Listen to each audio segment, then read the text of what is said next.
আসসালামু আলাইকুম। দৈনিক দেশের খবরে আপনাদের স্বাগতম। এখন জানিয়ে দেব দুপুরের সংবাদ। আমি আছি নাজমুল হক।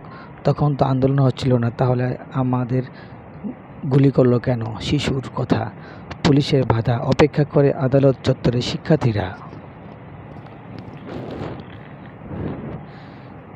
আদালতে যখন শিক্ষার্থীরা যাচ্ছে, সেখানে পুলিশের বাধা হয়েছিল। পুলিশের বাধা অপেক্ষা করে আদালতের চত্বরে শিক্ষার্থীরা। অবশেষে খুলছে ফেসবুক।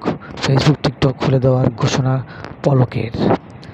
দীর্ঘদিন যাবৎ ফেসবুক এবং টিকটক ইন্টারনেটে চলছে না, তো অবশেষে পলক টিকটক খুলে দেওয়ার ঘোষণা দিয়েছে।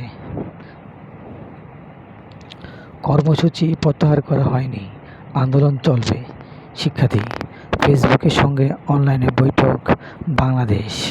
ফেসবুক অনেকদিন ধরে চলছে না, এই জন্য ফেসবুকের সঙ্গে বাংলাদেশের বৈঠক চলছে, যেন করে দেওয়া হয়। কি জবাব দিল ফেসবুক? মিটিংয়ের